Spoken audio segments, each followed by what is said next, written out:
എല്ലാവർക്കും സുഖമല്ലേ? ഇന്ന് നമുക്കൊരു നാടൻ സാമ്പാർ ഉണ്ടാക്കിയെടുക്കാം. ചോറ്, ഇഡ്ഡലി, ദോശയുടെ ഒക്കെ കൂടെ നല്ലൊരു ടേസ്റ്റാണ്. സിമ്പിളായിട്ട് ഉണ്ടാക്കിയെടുക്കാൻ പറ്റുന്ന ഒരു 1 പോട്ട് സാമ്പാർ ഉണ്ടാക്കാം. അപ്പോൾ എങ്ങനെയാണ് ഉണ്ടാക്കുന്നത് നോക്കിയാലോ?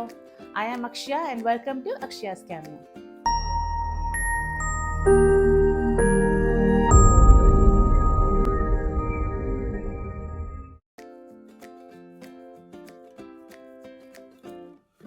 അപ്പോൾ ഇതൊക്കെയാണ് കേട്ടോ സാമ്പാറിന് ആവശ്യമായ ഇൻഗ്രീഡിയൻസ്.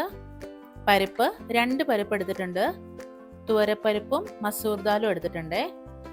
ചെറിയ ഉള്ളി, പച്ചമുളക്, പച്ചക്കറി ഇഷ്ടം പോലെ എടുക്കാം, നിങ്ങളുടെ ഇഷ്ടാനുസരണം.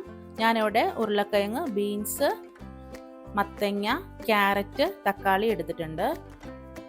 പുളി വേണം, സാമ്പാർ പൊടി, മഞ്ഞൾപ്പൊടി, കായപ്പൊടി, തടുക്ക കൊടുക്കാനായിട്ട് കടുക്, ഉലുവ, കറിവേപ്പില, വറ്റൽമുളക്, ഒന്ന് ഗാർണിഷ് ചെയ്യാനായിട്ട് മല്ലിയില.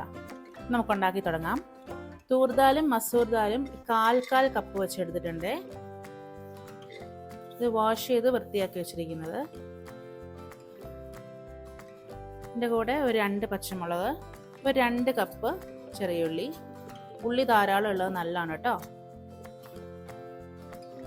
ഒരു 1 ടീസ്പൂൺ മഞ്ഞൾപ്പൊടി, കുറച്ച് കറിവേപ്പില, വെള്ളം ഒഴിക്കാം.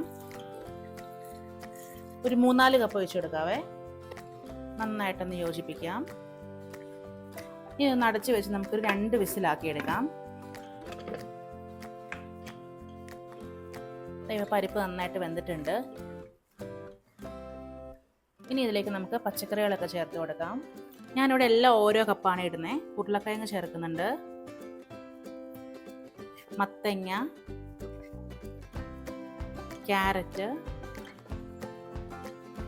ബീൻസ്, തക്കാളി,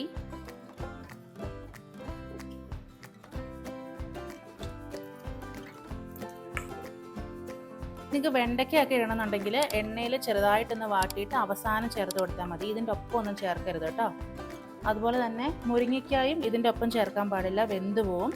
ഇച്ചിരി വെള്ളത്തിൽ വേറെ സെപ്പറേറ്റ് വേവിച്ചിട്ട് ആയി കഴിയുമ്പം ചേർത്താൽ മതി.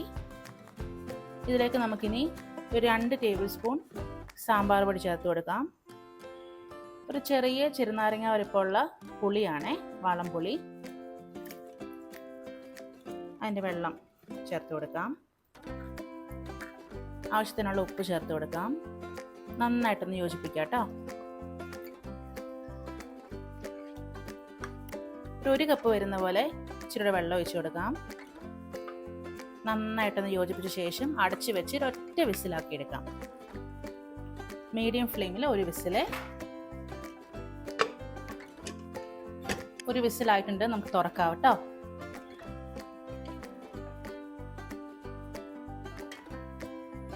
നമ്മുടെ സാമ്പാർ റെഡി ആയിട്ടുണ്ട് കേട്ടോ. ഇനി നമുക്ക് ഇതിലേക്ക് ഒരു 1/4 ടീസ്പൂൺ കായപ്പൊടി ചേർത്ത് കൊടുക്കാം. ഇനി നമുക്ക് തടക്കി ഒന്നാക്കാവേ. കുറച്ച് എണ്ണ ഒഴിച്ചു കൊടുക്കാം. ഒരു 1 ടേബിൾ സ്പൂൺ മതി കേട്ടോ. ഒരു 1/4 ടീസ്പൂൺ കടുക് ഇട്ട് കൊടുക്കാം. ഒന്ന് പൊട്ടട്ടെ കേട്ടോ. ഒരു 1/4 ടീസ്പൂണിലും പകുതി ഉലുവ ഇട്ട് കൊടുക്കാം. വറ്റൽമുളക് ചേർക്കാം. കറിവേപ്പില ചേർത്ത് കൊടുക്കാം. 1 ടേബിൾ സ്പൂൺ സാമ്പാർ പൊടി. ഇതിങ്ങനെ അവസാനം വൈകിട്ട് ചേർക്കുമ്പോൾ നല്ലൊരു ടേസ്റ്റാണ് കേട്ടോ. ഇത്ര മതി. ഇനി ഒഴിച്ചു കൊടുക്കാം. നന്നായിട്ടൊന്ന് യോജിപ്പിച്ചു കൊടുക്കാം കേട്ടോ. മല്ലിയില ഇട്ടിട്ട് ഒന്ന് ഗാർണിഷ് ചെയ്യാം അവസാനം. അങ്ങനെതാ നമ്മുടെ സാമ്പാർ ഇവിടെ റെഡി ആയിട്ടുണ്ട്. നിങ്ങൾ എല്ലാവരും ട്രൈ ചെയ്ത് നോക്കിയിട്ട് ഫോട്ടോസൊക്കെ എനിക്ക് ഇൻസ്റ്റാഗ്രാമിൽ ഷെയർ ചെയ്ത് തരിക. വേറെ റെസിപ്പി ആയിട്ട് കാണാം. അതുവരെ സ്റ്റേ ഹാപ്പി. ബൈ.